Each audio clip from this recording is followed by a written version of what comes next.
Did you know Japan has over 90,000 people living past 100? That's not a myth.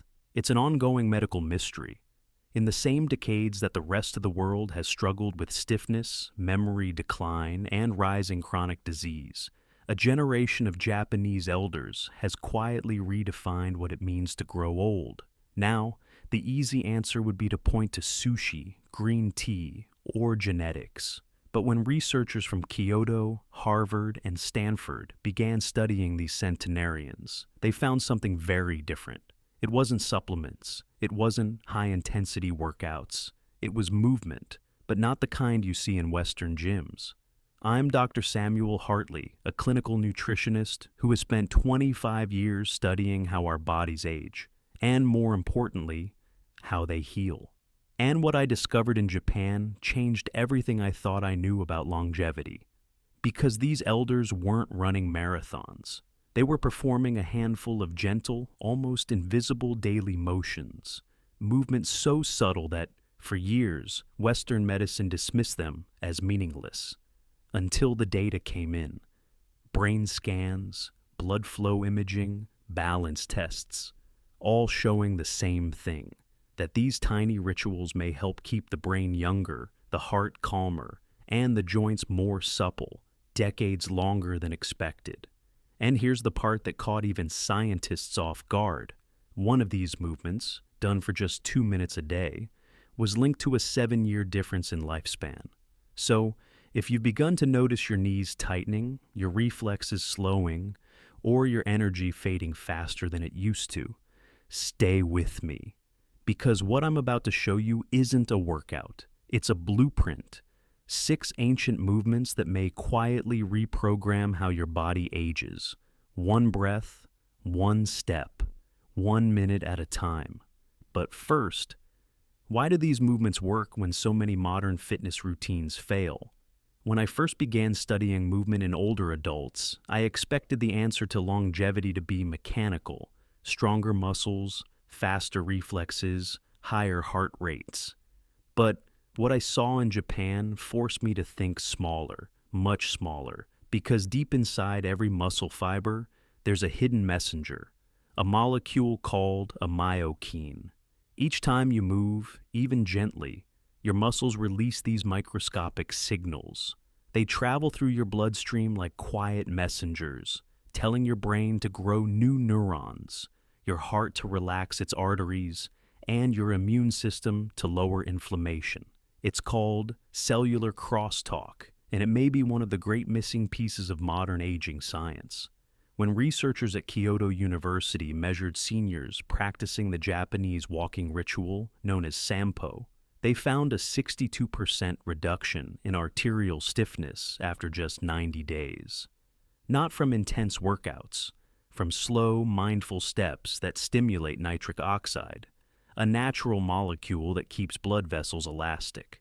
In the brain, similar patterns emerged. A 2022 Fukuoka University study showed that balance-based movement, even something as simple as standing on one leg, raises levels of BDNF, or brain-derived neurotrophic factor, a kind of growth fertilizer for neurons. Higher BDNF means better memory, sharper coordination, and reduced risk of cognitive decline. And then there's the floor transition movement, the act of getting up and down without using your hands. Researchers at the University of Tsukuba found that seniors who could perform this simple movement daily had a 48% lower mortality rate over 6 years. Not because of fitness, but because of neurological resilience. You see, the Japanese don't move to burn calories. They move to maintain communication between body and brain, to keep those signals flowing. That's what the data shows. And it's what you'll feel when you begin. But what are these movements exactly? And why do they look so effortless, yet change so much? When I first walked into a small park in Kyoto one misty morning, I didn't see treadmills or dumbbells. I saw people in their 70s, moving like waves, slow, balanced, rhythmic, as if every breath was a conversation between their bodies and the earth beneath their feet. And that was the moment I realized longevity in Japan isn't built in the gym, it's built in motion, tiny, deliberate rituals that whisper to the body, "You're still alive. Keep moving." Let's explore these 6 ancient movements and the science that proves they're far from superstition. 1. Sampo, the art of slow walking. Every culture walks, but in Japan, walking is a kind of prayer. They call it Sampo, slow, deliberate walking done at half your normal pace. Each inhale lasts 2 steps, hold for 2, exhale for 4.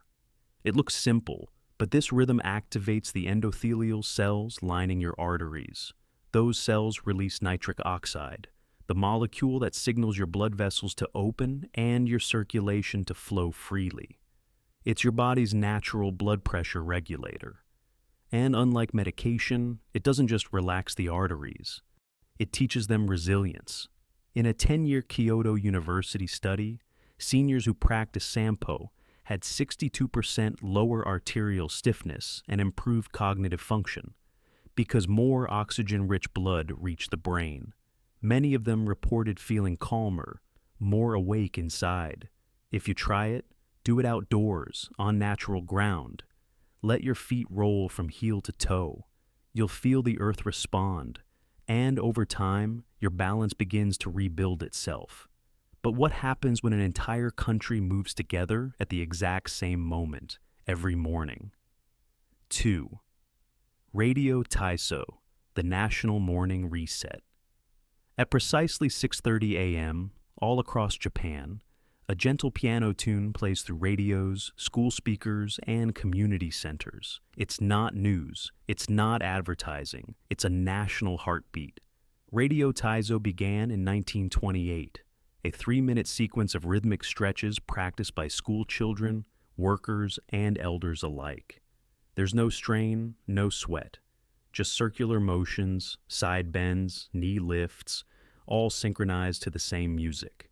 Physiologically, this daily ritual lubricates the joints by stimulating synovial fluid, your body's natural joint oil. Without it, cartilage dries and friction builds, leading to the stiffness so many of my patients associate with just getting old. But the Japanese never stopped moving that way. In a study of 8,000 seniors, daily practitioners of Radio Taiso had 55% less back pain, 40% fewer falls, and better coordination into their 80s. What's fascinating is the emotional layer. When the same melody plays each morning, it primes the brain's reticular activating system, the network that sets your energy rhythm for the day. 3 minutes, and the body knows it's time to begin again. And yet, some of Japan's most agile elders do something even more radical.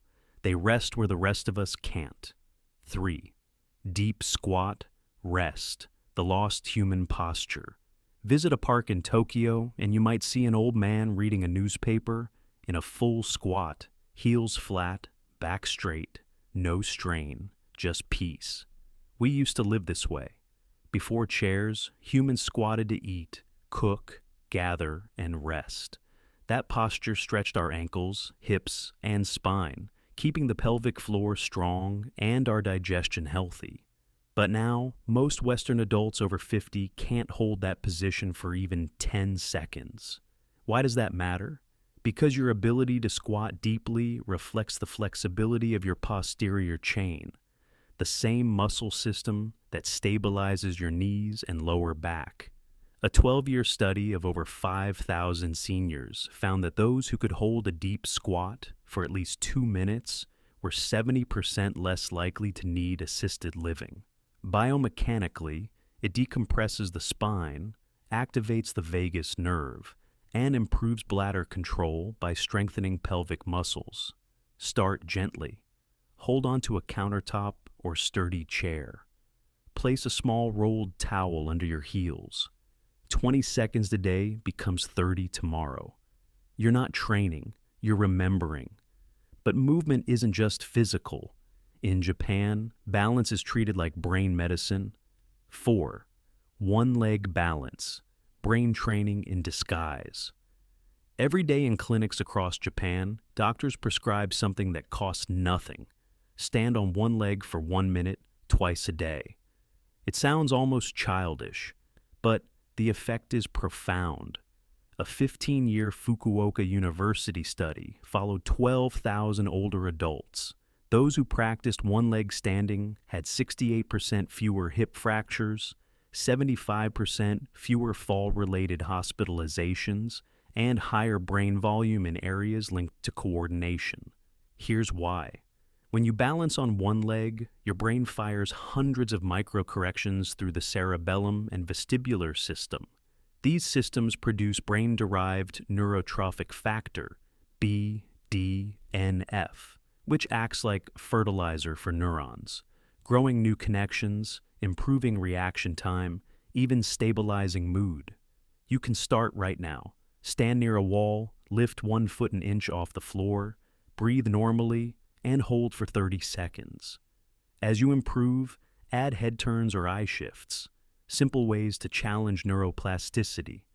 I tell my patients, every wobble is your brain learning, but if balance builds the brain, the next movement protects something even deeper, your independence. 5. Floor transitions, the daily longevity test. In Japan, sitting on the floor is part of daily life. Drinking tea, playing with grandchildren, folding laundry. It's not a workout, it's culture. And that culture quietly preserves what may be the single most powerful predictor of independence. The ability to sit down and rise from the floor without using your hands. A landmark study from the University of Tsukuba tracked over 10,000 older adults. Those who could perform this transition unassisted had dramatically lower mortality rates and significantly better cognitive scores over 6 years. Why? Because the act engages your core, hips, knees, and proprioceptive system, the network of sensors that tells your brain where your body is in space. Lose that feedback, and your brain loses. Control over balance entirely. To start, use a yoga mat or carpet. Lower yourself slowly into a kneeling position, then return to standing using a wall for guidance. 2 or 3 times a day is enough to rebuild that neural map. It's not about exercise. It's about staying able to rise. Because the day you can no longer get off the floor is the day your independence starts to slip away. And that brings us to the final ritual, a 2-minute movement that unites body, brain, and breath. 6. The towel twist, rewiring the nervous system. At first glance, it looks almost trivial. A towel, 2 hands, a simple twist.